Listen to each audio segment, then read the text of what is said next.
Okay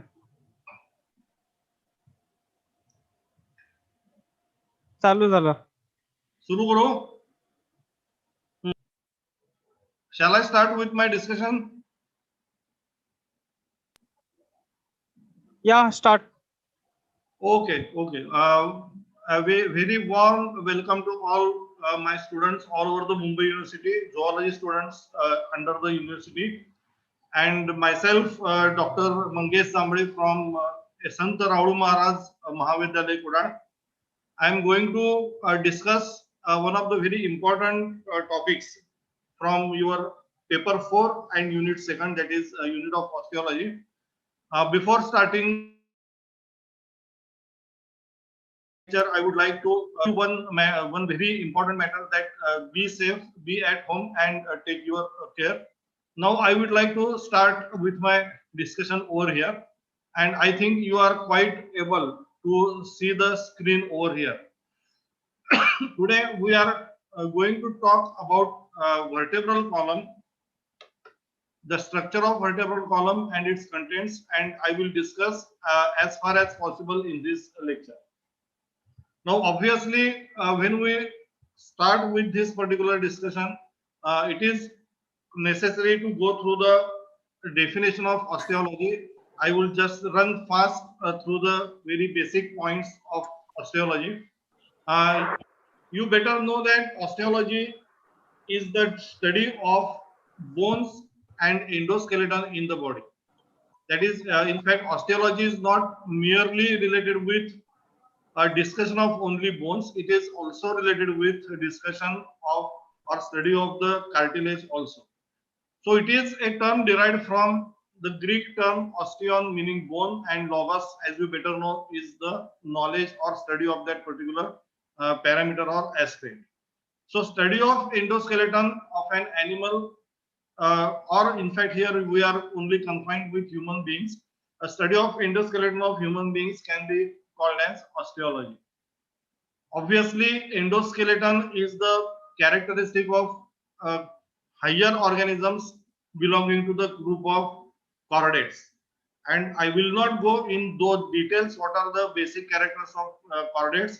You better know the three basic characters as presence of notochord, presence of dorsal tubular nerve cord, and presence of gill slits for respiration, at least at some certain stage of life. Okay, so these are the basic characteristics of chordates, and you better know that in vertebrates, the notochord is replaced by vertebral column, and it is the point of main discussion of our lecture today. So, if you come across any problem, you can ask me afterwards, or you can even discuss it on my WhatsApp number, etc., etc. But today, I will just give you some outline of vertebrae in our vertebral column to some extent. So here, what is the characteristic of bone? That is, what are the different basic properties of bones? They are living dynamic structures, though they are they seem to be inert and lifeless.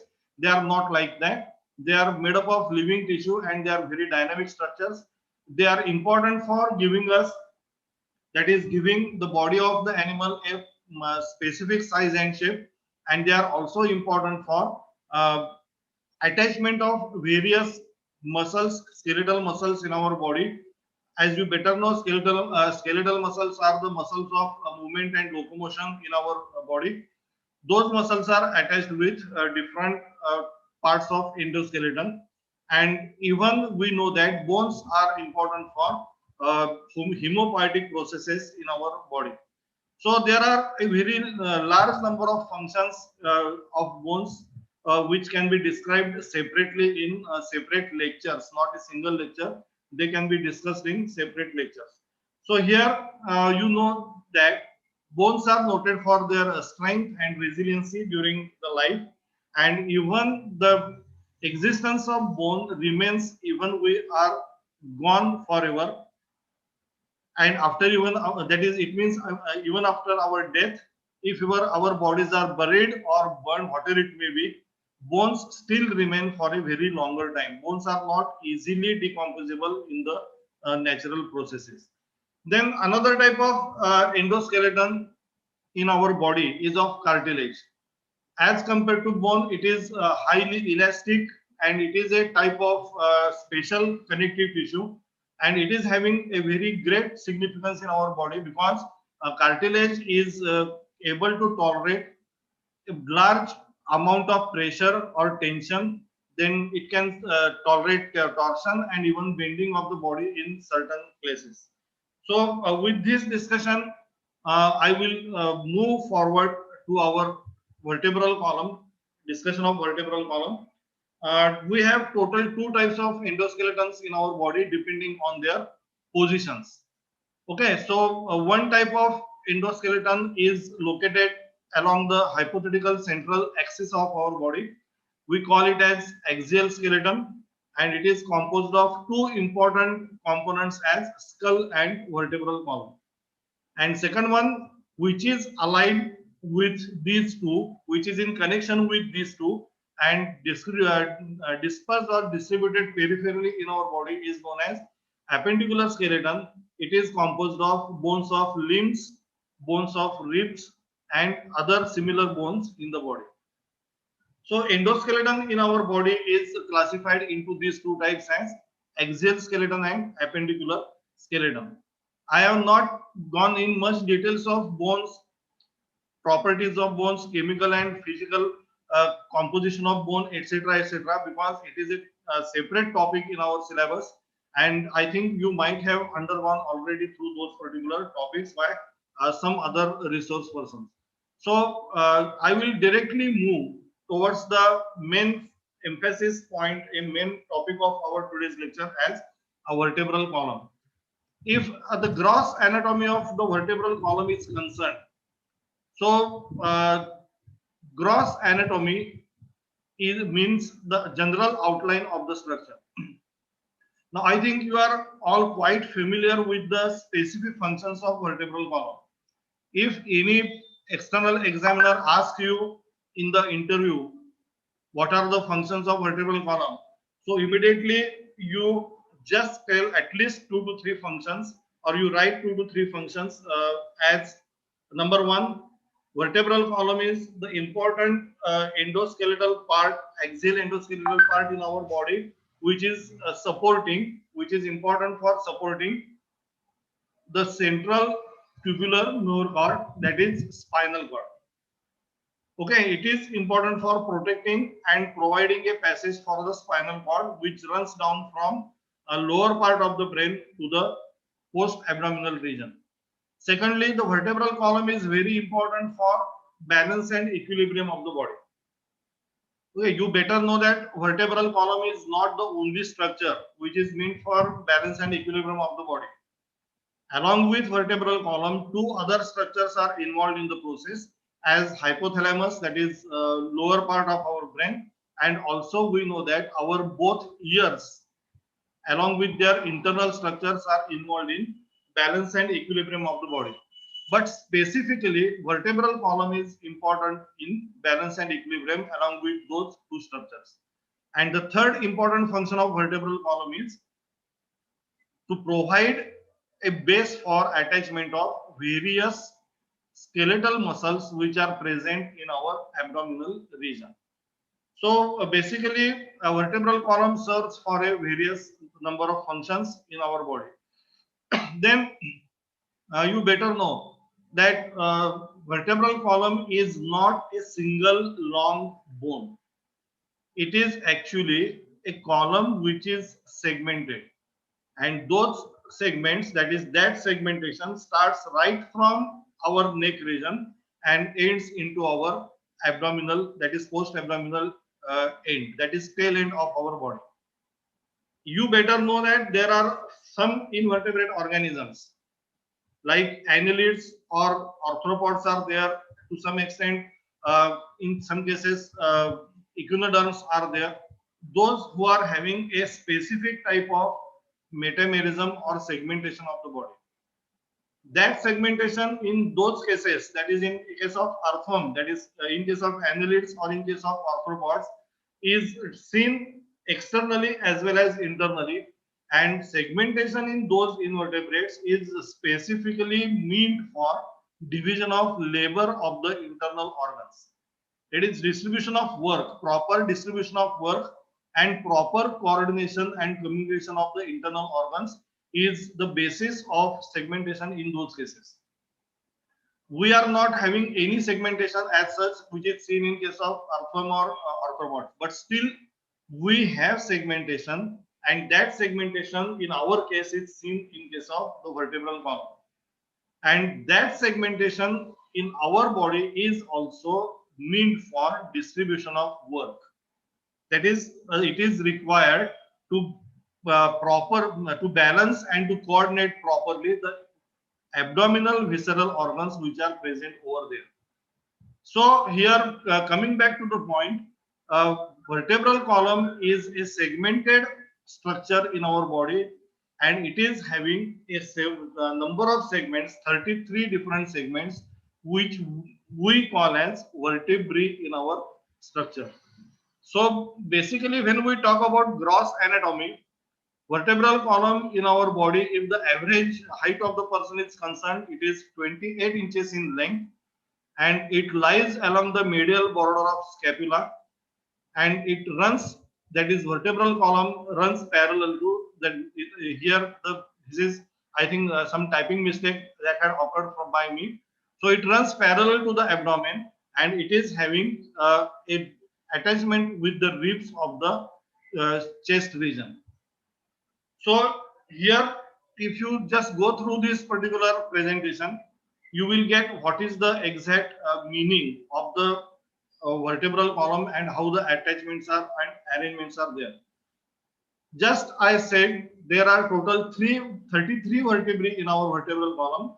Out of them, 7 are present in our neck region, 12 are present in our thoracic region, 5 in lumbar, that is lower part of our abdomen, 5 sacral, just below the lumbar and just above the hips region, and 4 are coccygeal, that is they are in communication with the sacral. In fact, sacrococcygeal is a common unit which is present in our vertebral column, located in our very post-abdominal region. Okay, so here there are total 33 vertebrae. Out of them, 7 are cervical. Here, this number is very important because when you come across any mammal, I'm just focusing on the term mammal. If you take into account any mammal existing in the world, that mammal will have 7 cervical vertebrae in his neck region. It may be a giraffe, it may be an elephant, it may be a small mouse, or it may be a human being. All mammals are having a common unique character in case of vertebral column, that they have 7 cervical vertebrae, 7 vertebra in their neck region. Okay, then obviously vertebral column is the central bony pillar of the body.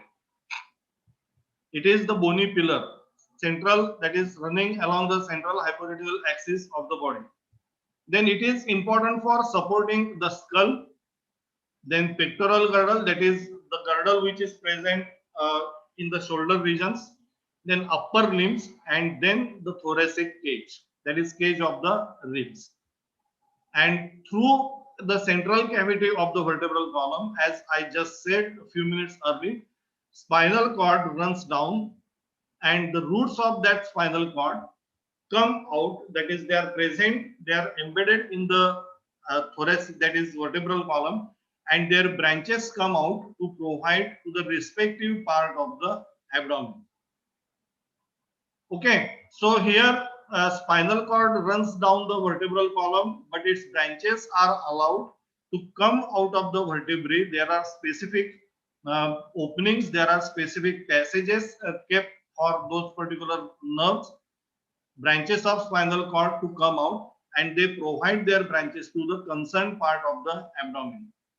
Okay, now you better know that brain and spinal cord, that is the parts of our central nervous system, are covered by 3 different types of meninges. The outermost is dura mater, the middle one is pia mater, and the inner one is arachnoid mater. I will not go in the details of those meninges, but you better know that there are these 3: outermost dura mater, middle one pia mater, and innermost as arachnoid mater. and these meninges are very important for the protection of brain as well as spinal cord. And you also know that gray matter in case of brain, gray matter, that is the concentration of nerve cells, cytons of the nerve cells, forms the cortex of the brain, hence we call it as gray matter, while nerve fibers or axons compose the internal part of the brain, which we call as white matter. That is, there are two different types of tissue in the brain in appearance: gray matter and white matter. It is, that is, gray matter is the cortical region in the brain and white matter is the core region of the brain. Exactly opposite to that, nerve fibers, that is white matter, forms outer covering in the spinal cord, and gray matter, that is the major part of the cell bodies, is present in the center of the spinal cord. Again, here I will not go in the details of those particular structures. Coming back to the vertebral column, you better know that vertebral column is a highly flexible and elastic structure, and it is made up of fibrocartilage intervertebral disc. That is, between two successive vertebrae, we have a thick and smooth क्या बोलते हैं, bed of cartilage, bed of hylocartilage, and that particular fibrocartilage is specifically called as intervertebral disc. So this is this is about some basic characteristic of vertebral column. Then what are the different regions of vertebral column?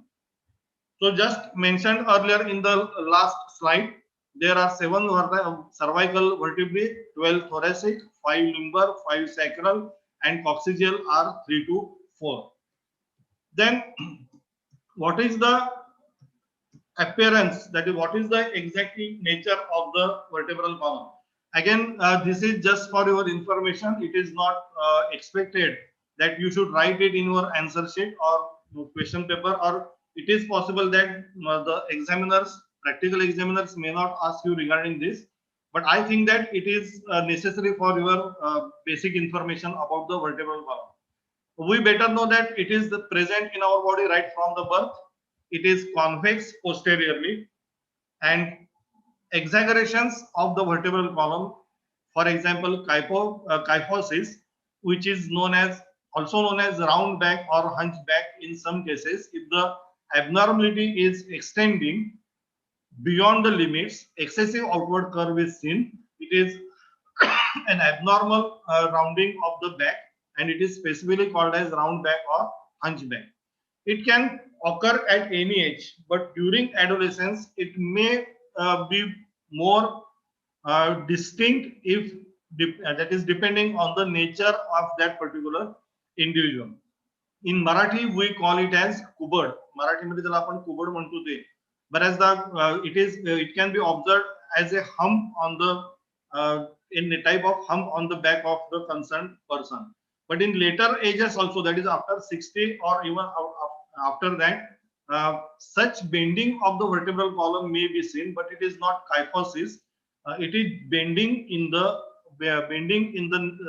west region, that is in the lumbar region, due to which the person always keeps his body bent, his or her body bent. So these are secondary curvatures, say acquired later. In later life, these curvatures are acquired, that is, as the person grows, as the child grows, these characters are acquired.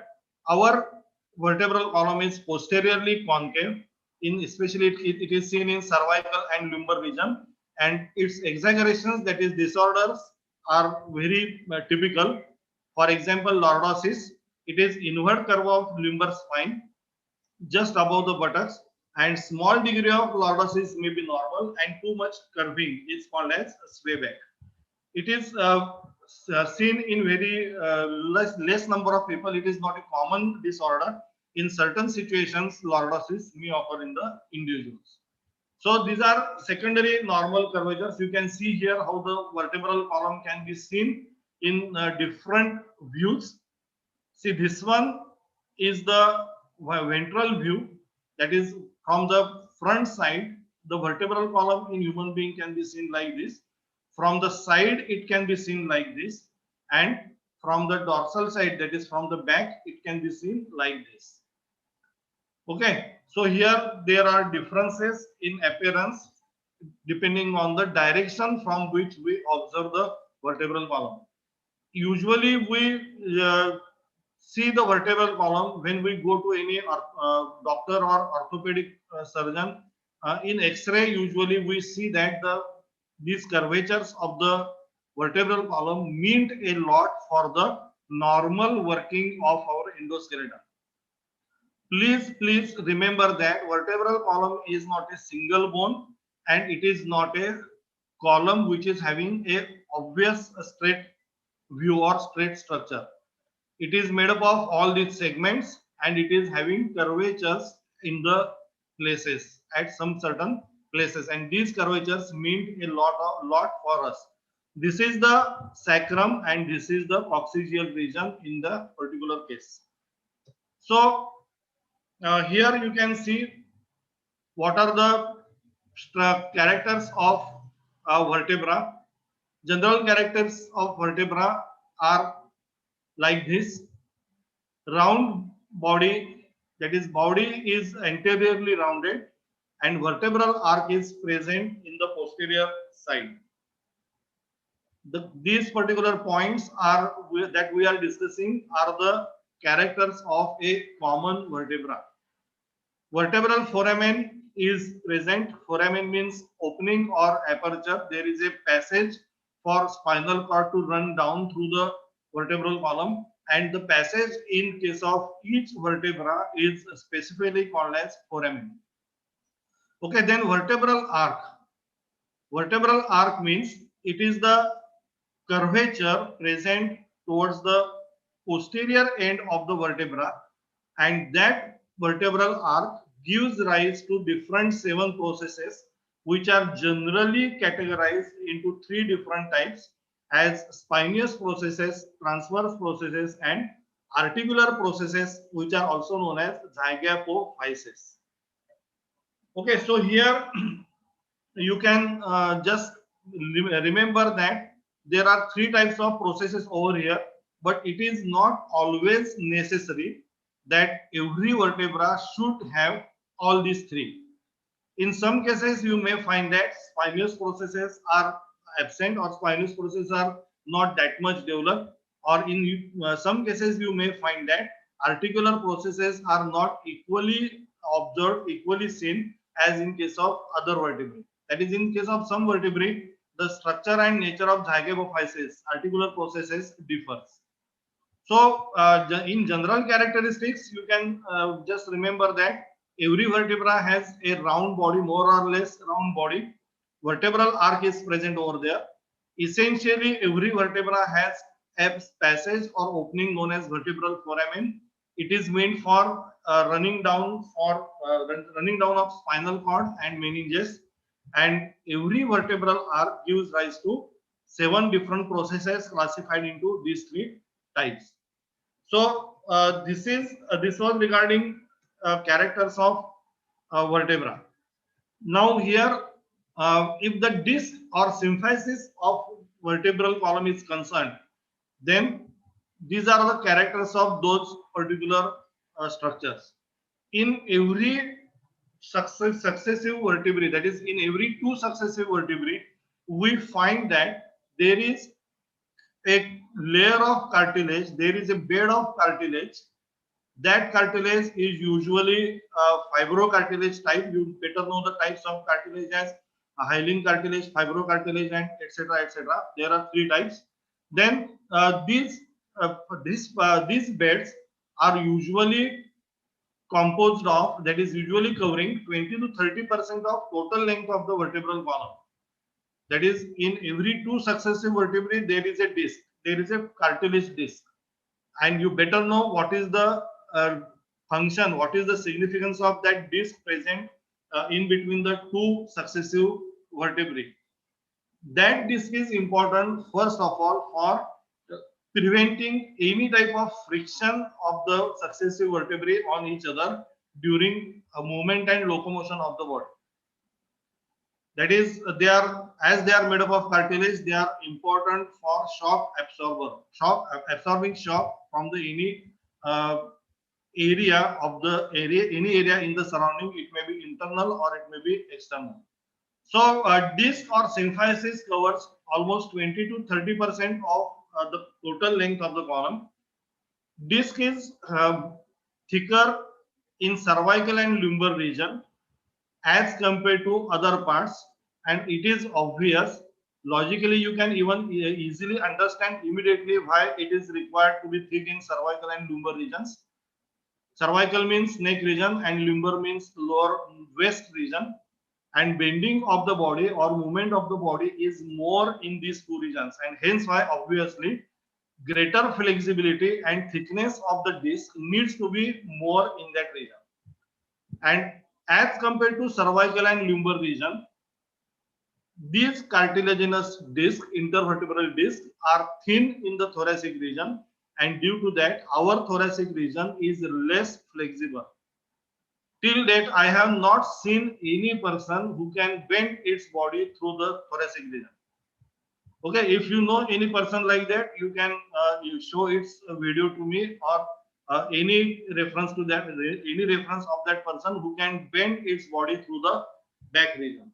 We can bend our body in waist region, or we can twist, we can move our neck region like this. And still, I would like to here focus on one more interesting fact.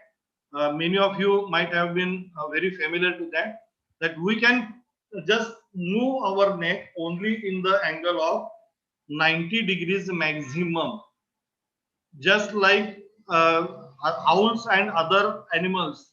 That is in owls, you better know, owls can twist their neck region in 180 degrees. That is facing towards one end. The owl can see what is on its back. It can completely turn its neck like that. It is not our capacity. It is not our characteristic. So don't try to move your neck like an owl, because we have not that much flexibility in our cervical region.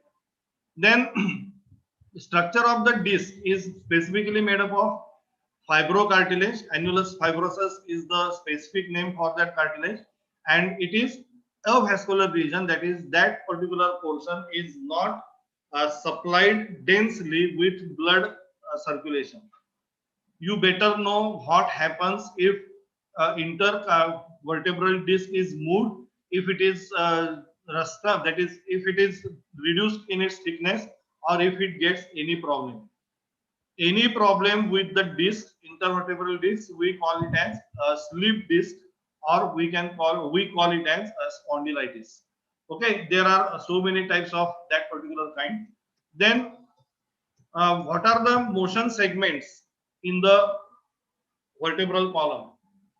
Functional unit of the spine, that is, that vertebrae, consists of two vertebrae, intervening soft tissue, anterior segment, two bodies, disc, longitudinal ligaments, and posterior segment contains two neural arches, apophyseal joints, and intervening ligaments. That is, if we compare, if we consider two successive vertebrae, in our vertebral column, and if we consider them as motion segment, then those two vertebrae usually represent all these facilities, all these provisions for the function. Intervening soft tissue, that is, body of the vertebrae is made up of soft tissue, it is spongy. You better know the difference between spongy tissue and the outermost hard tissue of the any bone, long bone or small bone in the body. So I will not again go in those details over here. Intervening soft tissue is there. Then anterior segment, that is motion segment, bears two bodies, intervertebral disc and longitudinal muscular ligaments, which are present over there, attached to vertebrae and some other similar structures, like it may be sternum, it may be ribs, or it may be related bones over there.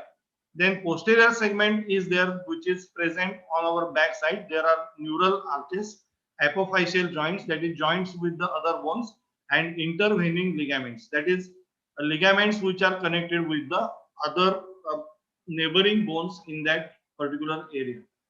So this is how the alignment of vertebrae in our body is seen.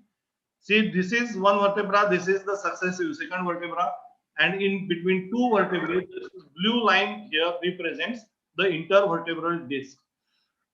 And these are the neural processes, that is processes arising from the arc of that particular vertebra. That is, these are the processes arising from this particular vertebra, and similarly the processes of other vertebrae are shown over here.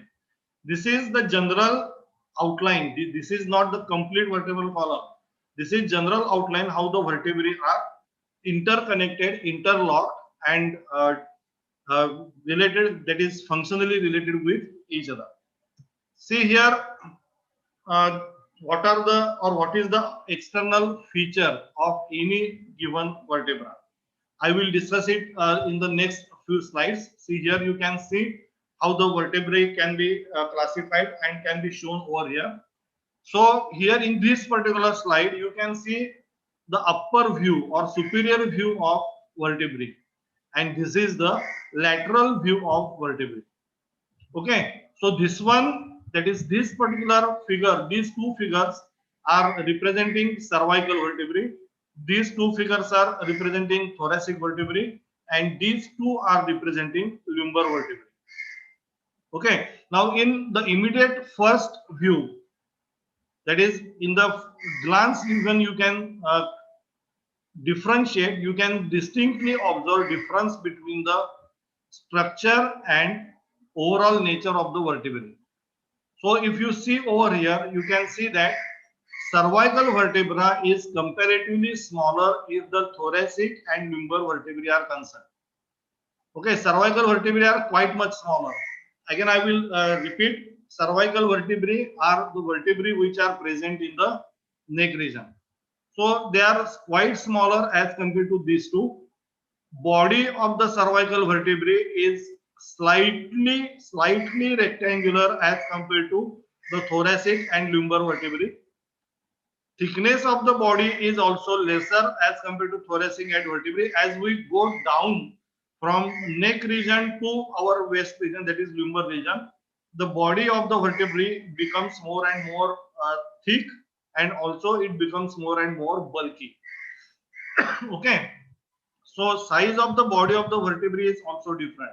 Then if you look for the other structures, that is this particular gap over here is the vertebral foramen. That is, it is the passage meant for passing down or running down of the spinal cord. Now you can see here it is slightly hemispherical or circular in shape as compared to it. Here in this case, the overall size and shape of that vertebral foramen is much reduced. Okay, here it is very much larger in size, while here in this case it is too much smaller, comparatively smaller in case of thoracic and this lumbar vertebrae. Then here in this case, you can see that these are the transverse processes. Again, in the next few slides, I am going to discuss with you every character of each of these vertebrae in detail. Okay, because we are expected to go through the cervical, thoracic, lumbar, sacral, and coccygeal vertebrae in detail. It is obviously not possible for me to cover it in only one lecture of 60 minutes here, but still, at least I would try to reach up to the vertebral column. Okay, so here cervical vertebrae, lumbar vertebrae, and thoracic vertebrae and lumbar vertebrae, you can see there are transverse processes over here which are not seen distinctly here, and in the transverse processes you can see that there is again a foramen present over here which is known as transverse foramen or foramen transversium. It is also known as like this. Here on the top of the vertebra on its lateral sides, you can see attachment for muscles, attachment or articulation of the other upper vertebrae Obviously, it is known as superior articular facet. Facet means it is a depression, circular depression, which is meant for attachment or articulation of the upper vertebrae and the respective muscular ligaments or structures like that.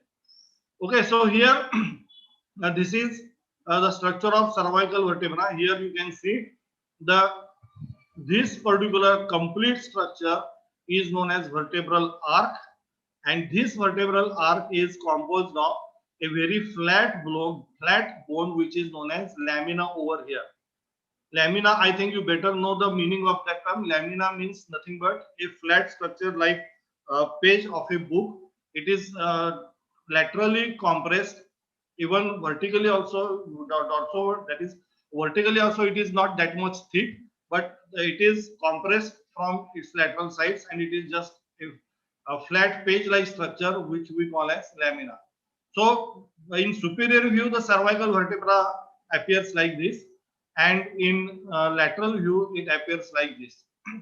Now, one more fact you can easily differentiate over here, that the vertebral arc gives rise to a specific process which is known as a spinous process.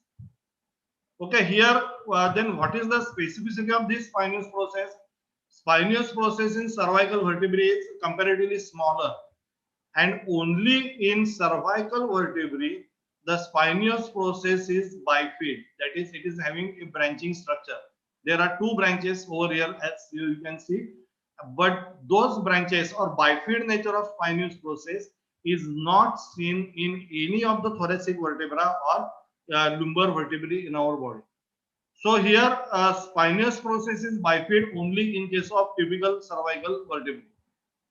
Okay, then just like this superior facet, if the ventral side or inferior side of the vertebra is seen, then it is having another circular or semicircular joint point, that is point of attachment for lower vertebra or ligaments.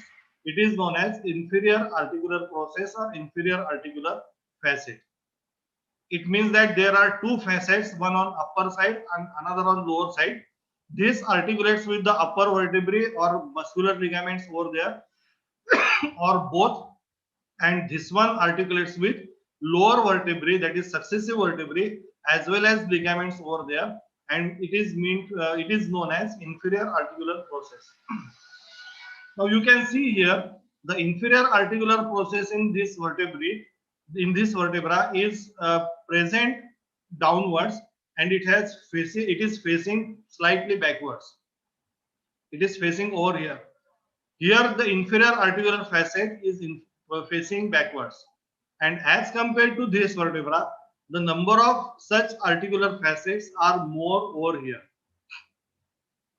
Okay, so here you can see in this particular vertebra, costal facet. Here in this case, you can see there is a point of attachment for ribs on both the sides. The point of attachments, that is the facets or the depression for attachment of the rib, is known as costal facet. Okay, superior articular facet is also there. You can see over here the position of superior articular facet in cervical vertebra and here in thoracic vertebra is totally different. That is, they are there, but their positions and their facing is different as compared to this one. So superior articular facet is seen over here in the superior view, while in lateral view you can see that superior articular facet is present over here. This is the process, this is the extension which is not seen here in this case.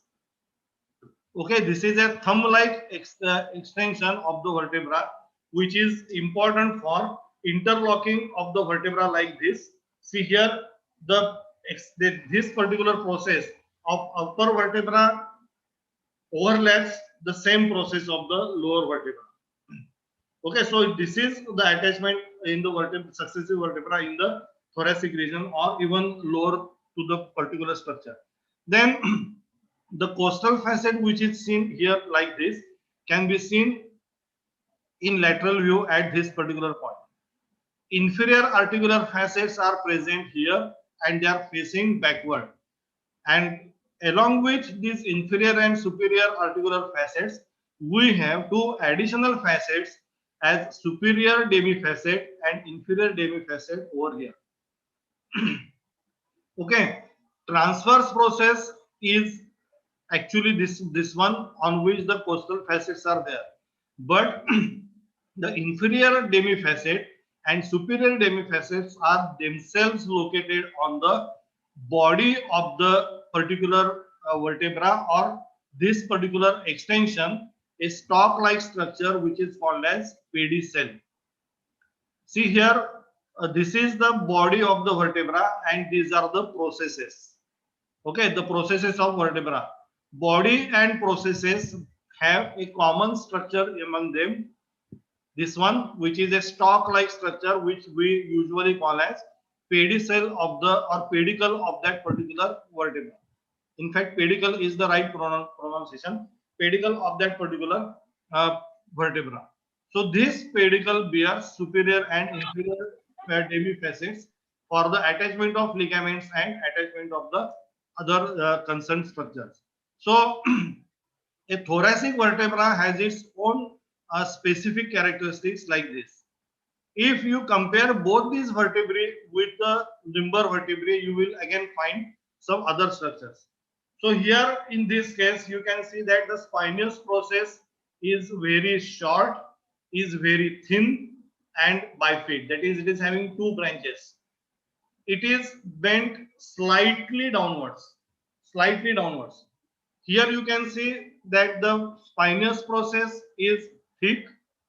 It is again slightly, it is bent slightly downwards, or comparatively to this one, it is significantly bent downwards, facing downwards, and it is narrowing at its anterior end. That is, at its free end, it is narrowing. It is broad at the base and narrow at its top. Exactly opposite to that, if you come to the spinous process of lumbar vertebrae, you can see that it is almost horizontal, not bending like this. It is quite broad and thick throughout. That is, as like this, it is not broad at the base or narrow at the free end. It is thick. It is quite bulky right through its length, and it is quite conspicuous as compared to these two.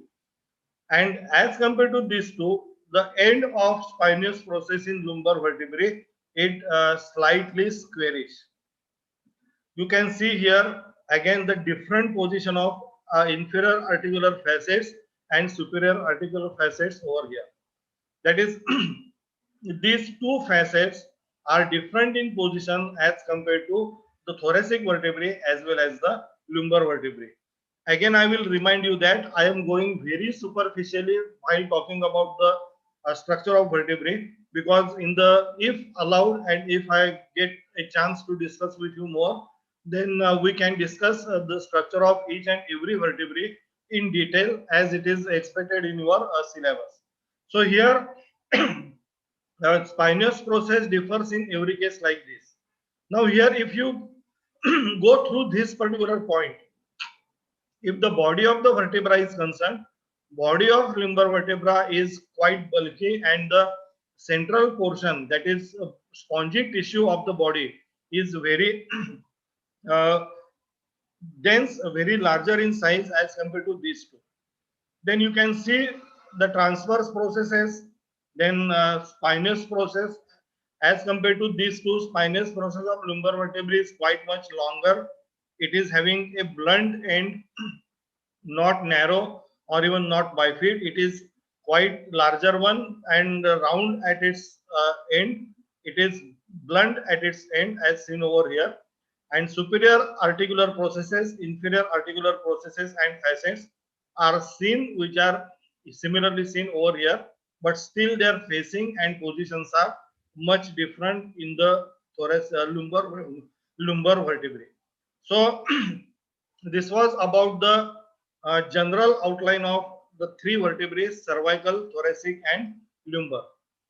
This is a basic vertebral outline. Cervical vertebra looks like this, thoracic looks like this, and lumbar vertebra looks like this. So now what are the different types of bone tissues present in any given vertebra? So there are two types of bone tissues as cortical bone tissue and cancellous bone. This one is the cancellous, that is inner and spongy bone. And this one, that is the complete capsule of the vertebra, is made up of cortical bone, which is obviously dense, and it is compact bone, functionally rigid as compared to this spongy tissue overall. So here you can see how the division of the bony tissue can be done in case of a vertebra. See, this is the cancellous tissue. It is enclosing a spongy structure like this, and as you better know, you might have studied the cortical bone or compact bone in case of long bones and or the properties of bones. The detailing of the bone, compact bone, includes a specific cylindrical system. Cylindrical means if it is taken in vertical section, it appears like cylindrical, and in TS it looks like this, which is known as Hervesian system. This is the part which receives blood circulation. It provides the circulation to central part of the tissue also, that is spongy bone also. It also receives nervous branches of nerves and all that. So there are these two types of tissues as cortical bone and cancellous bone seen in case of every vertebra. Then how can we define the body of a given vertebra? So as just discussed earlier, this is the body of the vertebra. These are the transverse processes. This is lamina. This is a spinous process. This is superior articular process as seen previously. And this blue area is representing the passage for passage for the spinal cord, which we call as vertebral foramen. And this is the stalk-like structure, which we call as pedicel. And if you will go through this complete outline right from this particular complete structure of vertebra, including the processes, we may call it as vertebral arc, total vertebral arc. In fact, you just remember that this is the only part of vertebral body. Vertebral body is followed by pedicle on both sides, and that pedicle extends into different processes as shown over here. Okay, then see here how two vertebrae are articulated with each other. Two successive vertebrae. This is the lower vertebra and this is the upper one. These are superior articular processes. Okay. Then these are the inferior articular processes.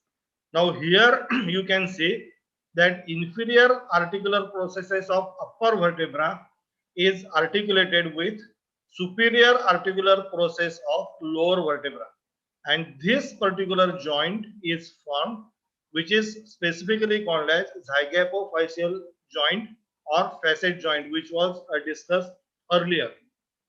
Okay, so here you can clearly observe that inferior articular facet or inferior articular process of upper vertebra is articulated with superior articular process of lower vertebra, and the joint is formed as like this. This is the area which is specifically meant for attachment of ligaments, and it is called as pars. In next few slides, it will be more clear. See here how the vertebrae are interconnected with each other. This is the intervertebral disc, and these are pedicle notches. Okay, you can see that the notch, upper notch, is deeper. It is quite distinguished as compared to the this one. This is the deep notch, and this is the slight notch. Okay, this one is very superficial, and this one is very deep. It is observed everywhere in the successive vertebrae. There are two notches, one on the upper side and second on the lower side of every vertebra. It is specifically related with the pedicle of the vertebra. Here it is deep, okay, this one, and here it is very shallow or very that is slightly concave, which we call as slight notch. These notches are very significant from the point of attachment of ligaments over there. Then this is the intervertebral disc, and this one is the intervertebral foramen through which the spinal nerve roots leave the spinal cord. Through these particular points, the spinal nerves come out of the vertebral column and provide their branches to respective surrounding or concerned surrounding organs. These are the processes which are articulated with each other. Again, I will remind you, this is the inferior uh, articulation point, that is inferior articular process articulated with superior articular process of lower vertebra. This is upper one, this is lower one. Everywhere you can see like this. That is how the interlocking, how the articulation of vertebra is done with each other. Okay, so then I will just fast move towards the next point. See here, the complete vertebral arc can be seen as this. This is the complete arc, which is divided into anterior arc, including complete vertebral body and only one third of the pedicle. Pedicle is not completely included in anterior arc. And in posterior arc, you can see that it is comprised of remaining two-thirds of the pedicles and lamina, that is the flat plate-like structure, and all processes which are present in that particular vertebral structure. So there are two types of arches, anterior arc as well as posterior arc over there. Okay, anterior arc body and one third of pedicle, posterior arc two-thirds of pedicle, then lamina and all the processes. Then I will slightly move forward. You know that there are specific nerves coming out of our cranium as well as coming out of our spinal cord. Now, when any examiner asks you in the oral examination, how many spinal nerves are there in human beings? So immediately on the basis of number of vertebra, students immediately say that there are 33 pairs of spinal nerves, which is a wrong answer. Okay, we have 31 pairs of spinal nerves as 8 cervical, 12 thoracic, 5 lumbar and 6 sacrococcygeal. We don't have 33 pairs of spinal nerves. Okay, but in case of cranial nerves, you better know that other vertebrates like fish, even up to birds, fish, amphibians, reptiles, and birds, they have 10 pairs of cranial nerves, and in human beings, we have 12 pairs of cranial nerves. Cranial nerve means the nerves which come out from the or originate from the brain and supply to the upper part of that is complete head region and upper part of our abdomen, that is some part of our neck and shoulders. Okay, so there are 12 pairs of cranial nerves, nerves arising from the brain, and there are 31 pairs of spinal nerves as shown over here: 8 cervical, 12 thoracic, 5 lumbar, and 6 coccygeal. The positions of those branches is shown over here like this, and the names are also given over here. Hello, organizers from Pendarpur College. When the time will be over, just inform me, then I will conclude my lecture. Okay? Hello? Hello, anybody from Pendarpur College? Yes, sir. When my time will be over and when the students will get bored, obviously, I will conclude my lecture. Okay? Okay, I will just move forward to the next slide. See, this is the structure of spinal nerve, which is not actually the part of your syllabus. It is the actual PowerPoint presentation made for my TY students, and I have shown and I have described all the structures with them, discussed with them. This is the gray matter in the spinal cord, and this is the white matter. And you know that, better know that the gray matter in the spinal cord looks like a letter capital H. Okay, so I will not go in those details now. It is not required if the syllabus is concerned. Then now I will move forward, and I think I will stop after discussing cervical vertebrae today. Cervical vertebrae, I have discussed with you few minutes back that there are only 7 cervical vertebrae present in all existing mammals, right from giraffe up to human beings. So there are 2 types of vertebrae in every region. Okay, if cervical region is concerned, thoracic region is concerned, and even lumbar region is concerned, there are total 2 types of vertebrae, and those 2 types are atypical vertebra and typical vertebra. Okay, atypical and typical. Typical vertebra are those which are having all characters common in them, and atypical vertebra are those which are having slight differences or some even major differences among them, not like the other vertebra in that region. Say for example, here in this case, you can see that C1 and C2, that is cervical vertebra number 1 and cervical vertebra number 2, are known as atlas and axis. They are atypical vertebra. Okay, and the remaining 5 vertebra may be called as typical vertebrae. Remaining 5 vertebrae may be called as typical vertebrae. I am saying maybe because again C7 should also be called as atypical vertebra, but it is not usually called like that. It is just taken as the typical vertebra.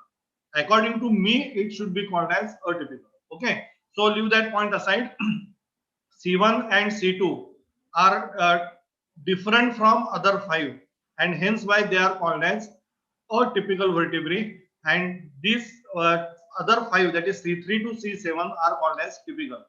Now you can just imagine what is the function and what is the stress generated on this one, because this is the vertebra and this particular vertebra, both of them are specifically balancing the complete weight of our skull, and they are also facilitating movement of the skull along the neck, that is along the central axis of the body.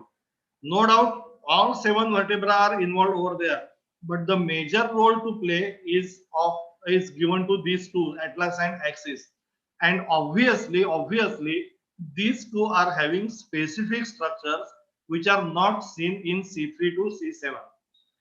Okay, so this is the general outline of any cervical vertebra. There are transverse foraminae, as I have shown you when we have compared the vertebrae cervical, thoracic, and lumbar. In cervical vertebrae, we find the transverse processes, and those transverse processes have transverse outlets, transverse openings, which are called as transverse foraminae or foramina transversium. They are meant for vertebral arteries, that is the arteries which provide to different parts of the cervical region, that is vertebral region of the vertebral column, muscles over there, and which run down to the vertebral column. Then here in this case of cervical vertebrae, articular facets are oblique. That also I have shown you in the particular slide of comparative account. And then C2 to C6, that is also described over there, that the spinous process in that particular region is bifid, that is, it is branched, which is not seen in other cases. And C7 is the only vertebra which shows a typical development over there, typical structure over there, which is called as vertebra prominence. Okay, this is the general outline of cervical vertebrae. Now here you can see how a typical cervical vertebra can be seen. Again, I will remind, this is not a typical cervical. I am not talking about atlas and axis. This is the diagram of C3 to C7, any of these 5. Okay, transverse process has transverse foramina. This one, these are the transverse foramina present over there. This is the vertebral foramina. That is the area through which the spinal cord runs down. The spines are small and bifid. See here, bifid spinous process is there. Body is small and broad from side to side. Body is smaller, this one, but it is comparatively broad on the sides. This one and this one. Okay, from side to side. The vertebral foramen is larger and slightly hemispherical, or it may be called as triangular in shape. Superior articular facets face upwards like this, upwards, that is towards the head region, and it is obvious because the cervical vertebra need to balance completely the weight of our skull, and our skull is full of organs, oral cavity, then the 26 bones of the cranium, that is skull, and as well as the very important organ known as brain inside. Okay, I am sure that the skull of every existing person is never empty. At least technically or anatomically, it is not empty. Physiologically or functionally, it may be empty in the sense. Okay, so here those vertebra, that is cervical vertebra, need to balance complete weight of the cranium, and obviously their superior facets are facing upwards. Okay, then they are not only facing upward, they are also facing slightly backward, that is this towards our back, while inferior articular facets face downwards and forward. That I have shown you in the previous slide when we have seen the comparative account and lateral view of the cervical vertebra over there. So these are the two transverse foramina. These are superior articular facets. This is the body of vertebra. This is vertebral foramen, and this is the lamina. This is spinous process, which is bifid in case of typical cervical vertebra only. Okay, then you can see here again the same sketch with different angle. Body is over here, transverse foramen, pedicle can be seen over here. Then here you can see the transverse processes are specifically having two small finger-like projections on anterior and posterior side, which are specifically called as anterior and posterior tubercles. Okay, here you can see that small finger-like projections are there. Here also you can see. These finger-like projections are specifically present, specifically related with a passage or providing a support to the veins and muscles which are passing through over there. Okay, you can see here the body of the vertebra is concave transversely. It presents a projecting lip on the other side. The lower surface is concave, म्हणजे वरच्या side, upper side is different, and lower side it is slightly concave like this, and the lower surface is concave from front to back, convex from side to side, and presents laterally shallow concavities. Those concavities receive the corresponding projecting limbs of the underlying vertebra. Excuse me, sir. Okay, okay, yes. Sir, 2 वाजता दुसरं lecture आहे. Okay, okay. I will stop here. Okay, okay. काही question असे स्टुडंटचे तर एकदा विचारून घ्या. आपल्याकडे 5 मिनिटं आहेत अजून पाहिजे तर 2 वाजता लेक्चर स्टार्ट करायचं एक्झॅक्टली आपल्याला. If any student is आपण interested, 5-10 मिनिटं अगोदर आम्ही तो पुढच्या स्टेटमेंटला. okay, okay. If any student is interested to ask me any difficulty, or if all students are asking me for any more lecture, then I can request to the organizers for that. Please, all the students are requested to just discuss with me about the lecture and about the presentation, as well as any difficulty that they have come across. Please, I will. We have 5 minutes in our hand.